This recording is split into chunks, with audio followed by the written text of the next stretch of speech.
Hey, everybody, and welcome to another episode of Encounter Grace. My name is Ben Hendricks, and I am here, as always, with Jason McKnight. Jason, how are you, buddy? You can't get rid of me. I know. And no matter, I keep trying to get hard topics for this. I thought They you'd keep leave by changing now. the lock on the door. I still get in.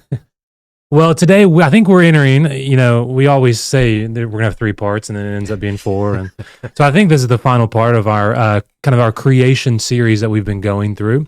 We hope that you've been loving that. We've just hoped that that is something that really our heart for that was to have something that can answer a bunch of really helpful questions and a lot of questions that we've all been asking and all been hearing about. And so that's an easy thing to be able to send to a friend, just like possibly this one can be. Uh-oh. And so today I think we're gonna take on the heavy hitter. We're gonna look at the evolution of evolution. I like it. The word evolution, I mean, this will be no surprise to anyone, conjures up different things in different minds. Depending on who you are, we think of it in different ways. And we hear it all differently, both in the world and even in our churches. And for some, it's the way the world got to be how it is today. Mm-hmm. It's a creation story. For some, it brings to mind a grave danger that is unhinging society or seducing Christianity from steady roots. For some, it's an area to avoid because of disagreements with people, and for yet others, it's a way to see science and faith either in concord or discord, right? Simply put, this might be an understatement. The word evolution, when it's mentioned, almost always elicits a response. So what we want to do today on Encounter Grace, which is all about helping a thinking Christian see God's grace in the world, is what on earth could we contribute to this primordial soup of ideas? It's true, Ben. What can we contribute? I'm going to evolve over. I'm hoping as we go through, we'll figure that out. Yeah. Well. Oh man! So Jason, you're going to do a good bit of the heavy hitting today. I'm going to have at least one part where I really swing for the fence. That's right. And I'm going to load the bases for you. Thank you. And so hopefully by the end of this, and I'm assured we will help bring a little bit of clarity to kind of what evolution is in a couple different ways that it's talked about and seen by the world. Yeah. And so. Yeah. If we're going to navigate this, and we should as thinking Christians, we need to be able to think wisely and deeply about this because, like we were saying, it's all over the world that we're navigating. So, Jason, where do we start with all this? Well, I think we could start and roll through this with 4 questions, put them on the docket, and then work through them. What is evolution? What's good about it? What's bad about it? And what can thinking Christians do about it? So those are the 4 questions. What is evolution? What do we mean when we say the word? And then what's good about it? What's bad about it? And then lastly, what do we do about it? Thinking Christians. We're not just knee-jerk. We're not reactionary. We want to follow the Lord into the world as it is. So let's tackle those, and we'll see what happens here. So, which is fascinating. Even as we write the script, we structure it, we order it, we lay it out with the whole in view. We're not evolving as we go in this podcast script, just to say. I thought we should have put that to the test, yeah. All right, what is evolution? Question number 1. Let me offer you a basic definition that So I have been to Stanford 3 times, 2 times in person and 1 time on the web. Wow. I'm not smart enough to get in, but I went twice as a tourist. And they let anyone come to their website. So on the Stanford website, Plato.Stanford. Just a great little place. And here's a definition by John Endler, who wrote Natural Selection in the Wild, Princeton University Press, 1986. Here's what he says. So 4 lines, stick with me here. But this is what a basic definition of evolution is from someone who is talking about evolution, writing a book about it. Here it is. Evolution may be defined as any net directional change or any cumulative change in the characteristics of organisms or populations over many generations. In other words, descent with modification. It explicitly includes the origin as well as the spread of 4 things: alleles, variants, trait values, and character states. We don't have to understand all of that, but there you get it. Yeah, it's about as clear as primordial soup mud. I definitely had to go back and look up allele. But you get some of it right there. Descent with modification. Change over generations in an organism or in a population or species, I guess you could say. So that's what John Endler means when he used the word evolution or describes it in his book, Natural Selection in the Wild. Okay, wonderful. This is great.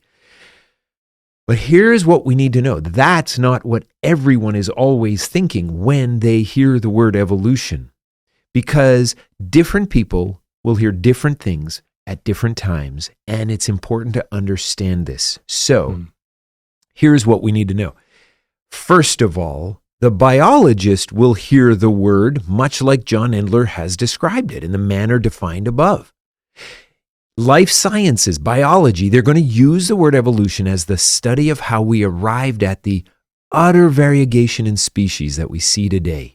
How there came to be alligators, pigeons, caterpillars, and people. And the tools that are used to come about. Natural selection, genetic drift, survival of the fittest, common descent, gradual change, things like this.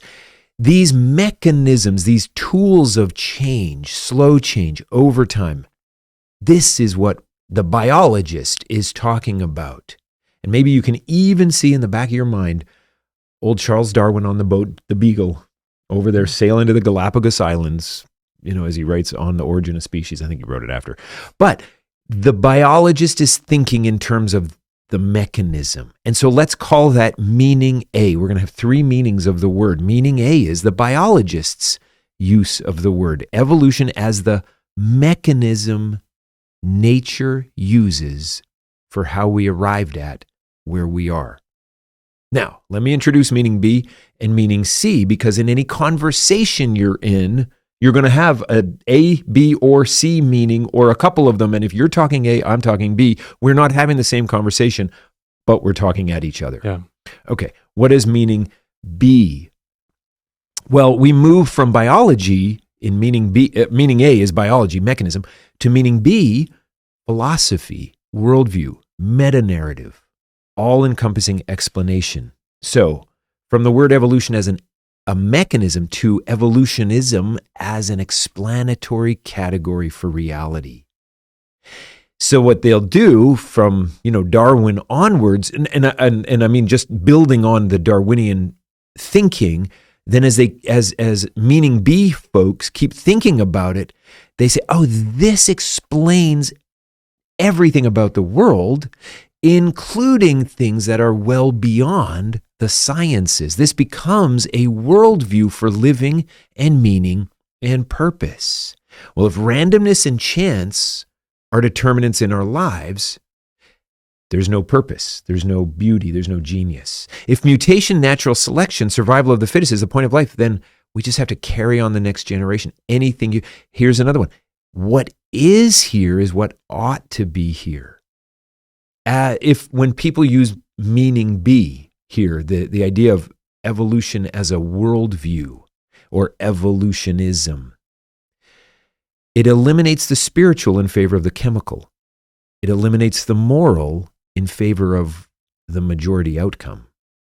It eliminates the divine in favor of the physical, because there's nothing beyond the physical world. This is meaning B. Now, Ben pointed out in preparation for this, because he's always 3 steps ahead of me, that if you hold to meaning A, evolution as a mechanism, and if you're going to be consistent, you got to hold the meaning B, it becomes an entire worldview. And we'll talk about that in a moment. I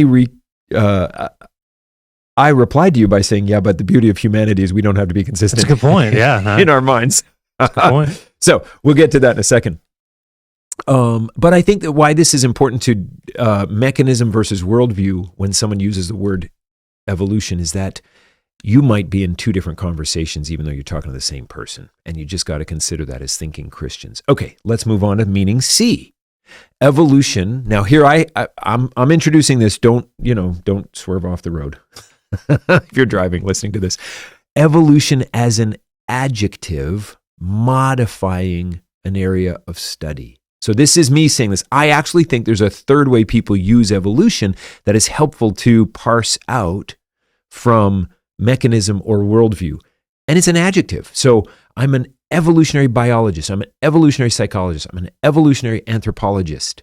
The point there is I'm in a field of study, biology, psychology, anthropology, whatever, and the adjective simply refers to the atmosphere of learning that I conduct it in. So it's the agreed on assumptions that form the background music in the discipline I find myself, the general framework of the field of study. So the biologist probes life, the psychologist probes mind, and the anthropologist probes past human experiences, and they're going to come up with things and discover things and learn things, and that's going to be great. And even though they're and a good number of those are going to be wonderful, no matter what evolutionary adjective they have there. They simply take it as the filter through which they grid their discoveries. It doesn't necessarily mean they're not going to discover anything. They're going to discover wonderful helps for humanity. Not everything, and we'll get to that in a minute, but just even to realize that, yeah, that's true. You got a lot of anthropologists, psychologists, biologists, other disciplines, and they just say, yeah, I'm an evolutionary. If you're British, you say evolutionary. An evolutionary biologist, let's say. And it doesn't mean you can't learn anything about biology. It just means that's the starting point you're in. Okay, that's question one. What is evolution? Well, it depends what conversation you're in. It's either a mechanism, which may or may not be real. I haven't said if it is or isn't. It's either a worldview, which may or may not be true, or it's an atmosphere, which may or may not be helpful. I would think the average person out in the world, in the West, they probably are all A, B, and C. They just adopt it because it's the West's explanation for how we got to where we are. Well, what can we say good about something? I always want to build a bridge. Fair. And then what do we say bad about it? And we'll let you do that, Ben. I like to burn a bridge, you know.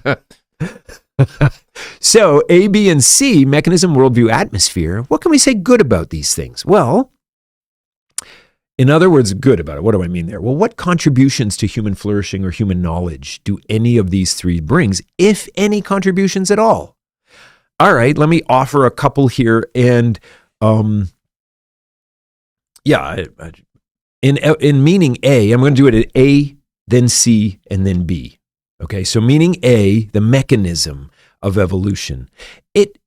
What do we see here? What's good here? What's helpful here? Well, it is without doubt that we see adaptation and changes over generations within species in all of our research. We just see this. It is without doubt that in the wild, the survival of the fittest actually happens. The strongest buck triumphs, and he spreads his seed in the herd.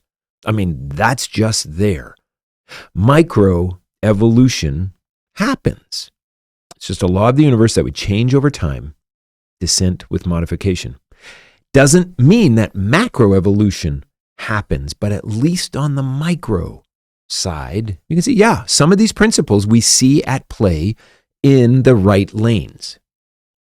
All right, there we go. Atmosphere, definition C. Here's what I would say to us, because I think it can be for Christians to be afraid to have anything to do with something that isn't, what do I want to say, isn't purely approved by the authors, pastors, teachers, whatever that they say.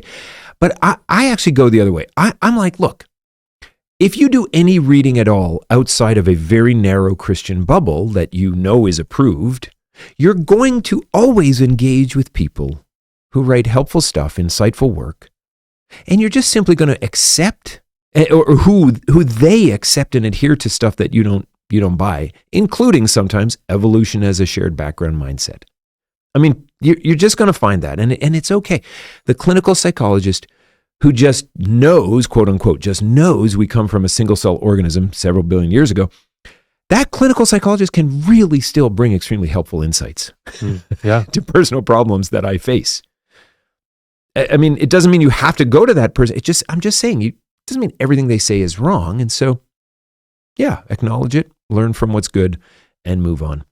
You know, we just you just cannot always, you cannot only read or learn from people you 100% agree with. Yeah. And that's, I mean, Ben, I hate to say it, but I don't 100% agree with you on everything, but I could still learn. Wow. I'll tell you, there'll be another podcast episode where I tell you things I disagree with you on. Well, agreement. That might be a 4-part series. Agreement doesn't go down. Agreement goes up the chain of command, right? Well, that's the problem. I mean, yeah. But just on the same vein with kind of this definition, see the atmosphere of evolution, like what's good about it? And I'd mentioned this to you, like, I think there are some like scientific corollary benefits that have come from the atmosphere of evolution. Just because, I mean, we all know this, when something is all you got, you double down there. And so interestingly enough, if you think about it, like Christianity is kind of built on with humanity of being that we are body and soul. We are biology and spirituality. But for evolution, we're just body, we're just biology. And so because of that, the greatest way to learn about who and what we are is by getting to know the thing that we are. We get to know the biology. And so what that has meant is that some of the best studies over the last, decades are being done by the hands of atmospheric evolution, like, right, by the evolutionary psychologists, the biologists. Yeah. And in line with some of that worldview that's going on there and some of the mechanism, like, leads us to really healthy, like, quote unquote, healthy places, because it's not trying to look past reality to just handle emotions. It's saying, like, here's the way the world is to a point. And like they miss it in certain places. But does that make sense? Like everyone misses. I mean, only the Pope is infallible. So we all miss in certain places. However, that does make sense. And I like that open posture, because all truth is God's truth. And so you can find his truth anywhere. The key is in the gridding and the percolating and the filtering, both in the reading or hearing of it, but also in the formulating of it. What's really interesting is you talk about, still here on the good and the atmosphere, definition C, the more people are studying into areas like neuroscience and the psychology and the mind. Of course, even the word mind is non-biological. So even there, people, you come to the end of what biology can do. Now, research, you can still see patterns that reproduce themselves, but they're looking for the chemical explanation. But actually, there's a spiritual or psychological or psyche explanation for these things. And it's fascinating, and I think beautiful and enjoyable to discover truths that we have received from Scripture and then science catching up to it. Yeah. So, And I love it in the sense that like so many of, like, when I'm thinking about learning about like things that are biological, like I'm reading a book right now called The Master and His Emissary by a man named, I think it's Ian McGilchrist, which is on the brain, right? And the left and the right lobes, like all that stuff. And it's super helpful,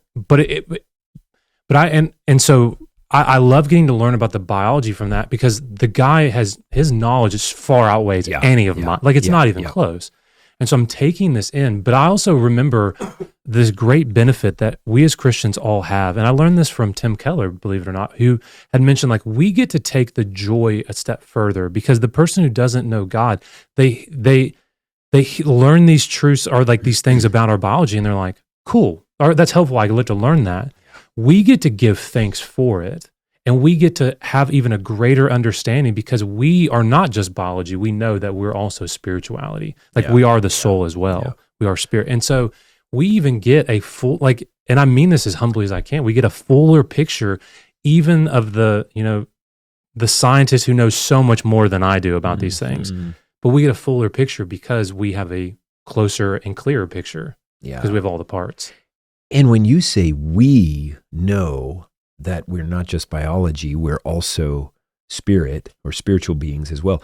When you say we, that we encompasses every human being except for the Western secular worldview of the last 200 years. But every other human being in history understands that there is spirit and physical. Yeah. And somehow with the Enlightenment skepticism, we just decided we're just chemical. So actually, we're doing a podcast and talking about something that 99.5% of the time of humanity They wouldn't Yeah. make any sense. It's just this is where we are. Yeah. All right. Worldview as a definition, B. So here we're in question number 2. What's good about it? Mechanism, A. Atmosphere, C. Now go to B. Worldview. What's good about the evolution as a worldview? What's good about evolutionism? Well, I came up short here. It's hard to discover what is good about a worldview that claims exhaustive knowledge of things we cannot know through science. And it's hard to discover what's good about a worldview that eliminates a priori, things that I've actually experienced, the presence of God in my life, and they say there's no God. Well, he spoke with me this morning as I was reading Ezekiel 36. I mean, he did. He highlighted a verse for a friend, and I sent it to that friend, and it helped them. Wow. That doesn't happen every day, but he spoke to me this morning. But the worldview says he's not there. So I don't know. This is where we kick it over to you. What's bad about it? Question number 3. What's bad about it? Start with worldview. Well, how you gave me this one, yeah. Yeah, why is this difficult here? Okay, so there's probably several routes that we could go with this. I'm going to, because we have a finite amount of time, I'm going to land on, I think, the biggest one, and that evolution is almost undeniably religious. Now, and look, to be meaning fair, the evolution is undeniably religious. That's exactly it. we can say that about a lot of things, right? And we do, and we say that's why we call them idols. But think about it. Something religious always has to do with a couple main things. I mean, just think about like in terms of the Bible, when we talk about a worldview with the Bible, like the meta narrative of the Bible, that the Bible holds a creation account, a creation story, like who we are, where we come from, who made us. The Bible tells us of the fall, and then a redemption from the fall, and then ultimately a new creation. So let's ask an interesting question. What is the meta-narrative of evolution? Because I think it's that meta-narrative that gives us the first taste into a worldview, right? Yeah. And what's interesting is that question is particularly interesting. And it's where understanding those 3 categories, the different uses of evolution, becomes extremely powerful. So a mechanism, a worldview, and an atmosphere. Because to be honest, from what I can tell, the mechanism of evolution is not religious. Right. It's just the thing. But like we've said, I do believe it necessarily initiates the worldview. And I believe it necessarily initiates a worldview. Like the creation account of the Bible necessarily initiates a worldview of a creator God who created an entire cosmos and gave it to his pinnacle creation made in his image. It's hard to read Genesis 1 and 2 and not come away from that and go, okay, this changes the way that I see God, to see his creation, and I see his created people made in his image. And so down from that flows how we see animals, how we see the stars, and most importantly, right, how we see each other. And it gives us purpose. Like that's the Imago Dei. Go back to that podcast. So the mechanism of evolution, interestingly enough, is a creation story. Everything was created from nothing with a big bang. The cosmos was formed. Elements were bound. Life begins, and over 3.7 billion years, the dice roll, and the sovereign hand of nature creates humanity. That from the chemistry of the primordial soup comes the biology of life. Friends, that is one big creation story. And if it's true, I think it necessitates a worldview, because creation accounts necessitate a worldview. If that is how things have started, then we need to live our lives and be shaped by the flow and the purpose of that. And like Christianity, with the Genesis 1 and 2 account, it seems to be that the necessary worldview that flows from the mechanism of evolution offers many similar and yet strikingly different replacements of worldview components. So let me give you a quick rundown on a worldview, and just to help everybody into that. So every worldview has at least 4 things. The first one is catechesis, which just concerns how you answer the questions of your world. So it's all those big ones. Is there a God? I love the way the second one would be the Westminster Catechism, how it asks the purpose of humanity. What is the chief end of man? To glorify God, right? And enjoy him forever. And enjoy him forever. You're right. Don't miss out on the joy part. Yeah, you're right. Cheesecake with the Lord. Or like things like, what do you believe? What do people have, or do people have innate value? How did the world start? So a creation account. And why are things the way that they are? Why are things so bad? Why is there death? Why is there brokenness? So the very first thing every worldview has is catechesis. The second is a narrative. Mm-hmm. And narratives raise and answer the question, who are your people and how did you get there? Mm-hmm. The third thing is symbols. These are the unspoken ways that we communicate who we are and what we are all about. These are allegiances. In Christianity, we don't always have the best ones. Sometimes but they're often really great ones. We have baptism. That's a great one. We have cross necklaces. We have the, what would Jesus do bracelets from the 90s or 2000s, whenever that was. We also have like liturgies and worship that remind us of who we are and what we believe and what we're about, and that these are our people. Like there's just something that always moves me on Sunday mornings, getting to sing these certain songs, especially the call and response ones, where the band says one thing and we sing, I will, I do, those things, because we're all saying together, this is who we are. So they have four things: catechesis, narrative, symbols, and then lastly, lifestyle. Which is lifestyle is just how to it just has to do with the day-to-day stuff. So like your eating habits, your choices of where you spend your time, what does work mean, clothing, maybe even sexual decisions, right? So like think for a minute how the mechanism of evolution answers many of these questions, rightly so or not, and thus creates a worldview. Let me give you a couple quick examples. So let's just think catechesis. Kind of hit three big things. So kind of the question, is there a God? So they would say no. But I'm going to be honest, as I hear their no, I also go, and it seems like yes. I mean, think about how redefined God. Yeah. Think about how nature and thus the force of evolution is described by many evolutionists. So that the thrust of evolution, the power of evolution is self-existent. It is, has been, and always will be. From the foundation of order. It's the thing that created the sparks that ignited the universe. It was there in the Big Bang, and it's there in your biology right now. It is self-existent. It's also omnipotent. It is completely powerful. It created the world. It created you. And it also is what will drive you forever and your offspring, and on and on and on. There's omnipresence. It's everywhere. There's also omniscience. It knows all, and it has a plan and purpose for all things, it seems. And it's also, interestingly enough, immutable. Everything changes because of it, but it is an unchanging constant. Can evolution evolve? I mean, that's what you're saying there. That's fascinating. What's interesting about all of those, and those are just 5, but those are quite literally the incommunicable traits of God. The traits only that he has. I mean, and I mean this humbly, but like, what is more qualifying of a God than those? Yeah, that's right. Like, I think that the force of evolution and the way that nature is talked about has become a God for many. All right, how about the purpose of man? So the question that the Westminster Catechism asks, what is the chief end of man? I'm actually reading it. I've been going through it recently, but there's this famous book called The Ape That Understood the Universe, which is a pretty what a great title, by the way, but a pretty notable book for those in the evolutionary world looking to better understand themselves. And so even more than what the title says about who we are, which is saying that we're apes that have gotten to the point where we can understand the universe a bit, there's a great quote that I think gives insight on the purpose of humanity, and here it is.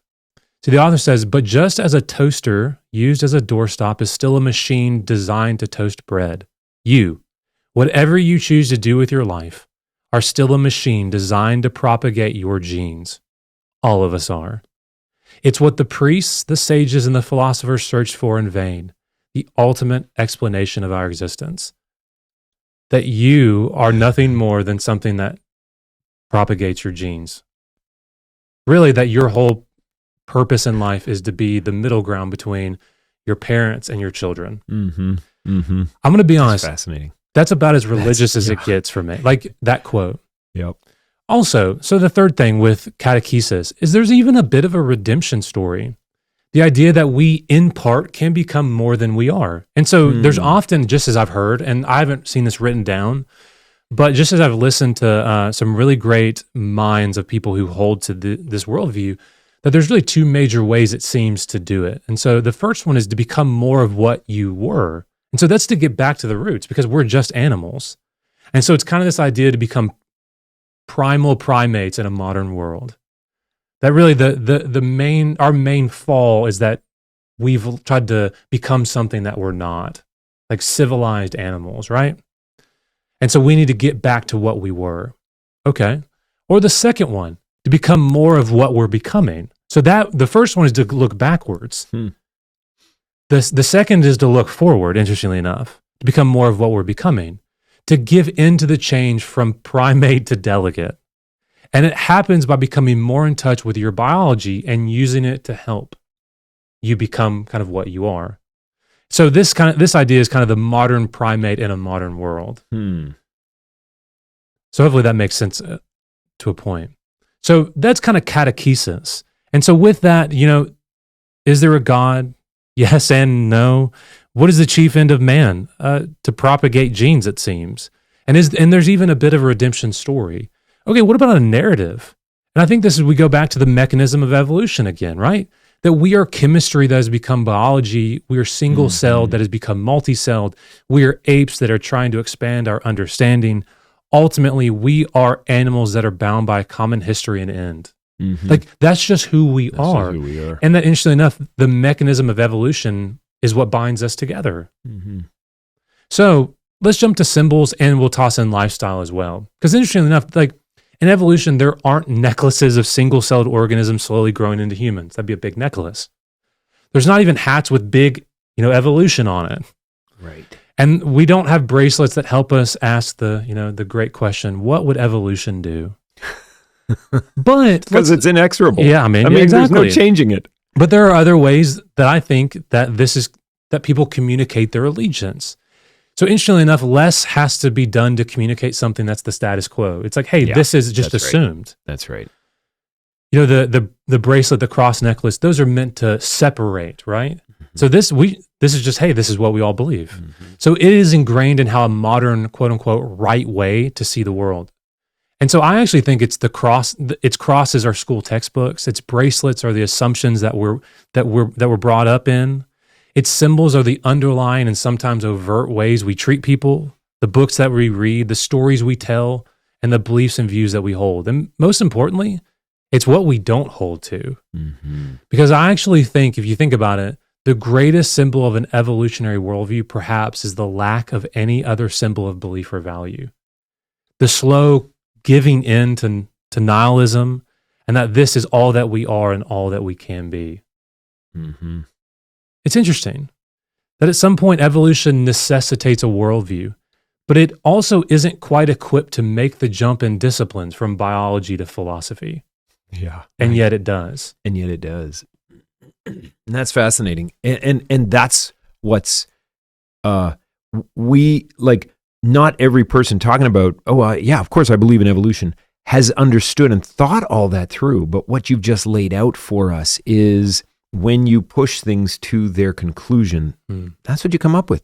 You come up with something that really has a set of symbols and a lifestyle, a full narrative, and a catechesis or a formation way. And I just think that's helpful. And that's why, okay, when we say what is bad about evolution, well, meaning B, that's it. Because it is purporting to account for everything that is. Yeah.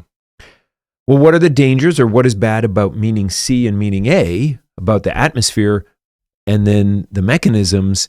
I mean, the atmosphere is just this. If everything Ben just said is true, the foundations of whatever building is built on that is going to also crumble. If the foundations are faulty, the building crumbles. And I think it's very important to understand that. But I think also, you're off by a degree at the beginning, you're going to be off by miles at the end, depending on how long your journey is. So you just have to watch for that and be super careful. And again, I just say, just like watching Fox News or MSNBC or CNN, once you know the angle, then you can, chew the meat and spit out the bones. Yeah. Definition A, the mechanism of evolution. What's so bad about that? Like maybe God held it and said, go for it. I think there's two simple things right here that, like, in a couple of minutes. Number one, why is evolution, in my mind, as a mechanism faulty, is there's a couple. I mean, you could do 10 of them. I'm going to pick two. Number one is irreducible complexity. There are certain parts. Let's just zero right down to our own bodies. There are certain parts of our bodies that are a complete system and must necessarily be so from the start. And you can't have that in evolution. There's no room for development of one mutation in one gene in one section, and then a couple of generations in another section, a couple of generations in another section, and you find this fully developed system later on, because there's no reason to have part A, B, or C unless you have all of parts A, B, and C. So the eye is famously irreducibly complex. The eyeball, the retina, the cornea, the optic nerve. The place in the brain that receives and transmits data, how the brain processes all of the optic data, all of that has to come online together, or none of it is useful. So you can't just evolve one piece of it. And if you did evolve one piece of it, mutation and natural selection would say you'd be rid of it because it doesn't have any meaning. No function. All right, the eye is a very simple way to see to see the irreducible complexity argument. The other one I love, and I'm not a biologist. I mean, give me spreadsheets and stock markets. I love that. Like, finance is my thing. But the lungs and liver in an embryo. And Witt and Wicker in their book, A Beautiful World or A Meaningful World, make a great point about this. The foundations of all the organs of the entire human body are in place by the 8th week. The baby is 1.25 inches long at that moment. The foundation of every organ is there. And frankly, the whole baby is irreducibly complex. The whole system is irreducibly complex. But in a special way, the lungs and the liver are both useless in the womb. I mean, the heart is pumping in the womb. The brain is working in the womb. But the lungs are not and the liver are not. But they develop to full functionality in a way that they've never been used. Amazing. How does that work? They mutate and randomly grow into such a way that down the road they'll later be useful, but not now during the womb. Because in the womb, the umbilical cord provides all the nutrients, all the oxygen, all the filtering of the blood and all things. Liver, lungs, bypassed. What happens at birth? The umbilical cord is cut. The blood vessels, they constrict, and as the lungs inflate, which is why they turn you upside down, spank you on the bottom in the delivering room to get you to breathe that first breath of air if you don't. The moment your lungs inflate with outside oxygen for the first time, do you know what they do? They release a protein, and I don't know the pronunciation, bradykinin or bradykinin, and it shuts the door completely to the flow of blood to the umbilical cord and redirects it momentarily to the liver. Liver's never been used before. Now the blood gets there because you breathe air, protein is released, and it's just an unbelievable, beautiful system, a whole thing that has never been used before and now comes online in 30 seconds. I mean, someone can say then, wait a minute, with enough mutations, enough generations, you can get there. With enough, 1 million generations, you think it can't develop? Just watch it. And I say that's the second fatal flaw. The first fatal flaw is irreducible complexity in the mechanism of evolution. Second fatal flaw in the mechanism of evolution is there's not enough time. And what you do is you follow the mathematics, you follow the how long it takes for a generation in different things, and you cannot achieve the human complexity from a single cell in a primordial soup in 3.7 billion years. You just can't do it. There's not enough time. Now, that's why I think there are fatal flaws in evolution as a mechanism, macroevolution as a mechanism. But I want to offer here, the human genome, the DNA, there's 99% overlap between human DNA and chimpanzee DNA, the highest primate. 98.9, I think, is the number. I can't account for that. I don't know enough about DNA to say, well, what does that last 1.2% include? I'm not as hairy, and I stand up a little taller. I'm not as strong. And then when I consider guys like Francis Collins, who is a devout believer in the Lord, came to Christ at Carolina while chief of residency in the early 80s, he is the guy who mapped the human genome. And he holds to the mechanics of evolution, definition A. He does not hold to definition B, but because he believes in God, he knows God's there, and he said, oh, God uses it as a tool. And I heard him lecture on this in Wilmington several years ago, he considers that 98.8% overlap highly instructive. Now, I disagree with him, but I obviously can't call into question his scientific bona fides. And I have been led in worship by him in that same lecture when he led us all in worship. And I mean, his heart is for the Lord. So we agree to disagree. I mean, I agree to disagree with him. He doesn't know I exist. But there's just to say, like, I'm making this case for the irreducible complexity. I'm making this case for there's not enough time. I think they're stronger cases than Francis Collins' case, but I actually absolutely respect him. Yeah. And that's that. And that leads us to question number 4. What do we do about it? What can a thinking Christian do about the good, the bad, the 3 different definitions? Well, I just think, A, you figure out which conversation you're having, and that's 90% of the problem. Question, or then the second thing you do is you start figuring out if you're called into this conversation or that conversation, and you help your kids figure it out. I mean, when they're teaching biology in 9th grade or whenever they teach it, as long as they're teaching the mechanism, say, kids, well, you get to learn this. If for no other reason than it's our cultural inheritance. But when the teacher transitions over to sort of, this is why there's no God, because we know evolution's everything, then you can say to your kid, hey, hang on there, just press pause on that from your teacher. Still respect them, but press pause on that. And I think that's a very salutary thing for a Christian parent to teach their kids to do, to engage the world and meet people with respect in your disagreements. I think you also listen. A second posture for Christians is to listen carefully to the truth that folks have arrived at. And we've kind of talked about that earlier. Like, we can chew the meat and spit out the bones, and that's okay. And I think a third posture for Christians is this. To remember that to belong to Christ by faith, to be adopted into his family and indwelt by his Spirit, does not require us to believe about origins any other thing than this. God himself thought it up, designed it, created the entire cosmos. He upholds it and he does it. He might have done it instantaneously. He might have done it over 6 days. He might have done it over long periods. He might have used mechanisms that I do not know. But that's what's required for faith in Christ.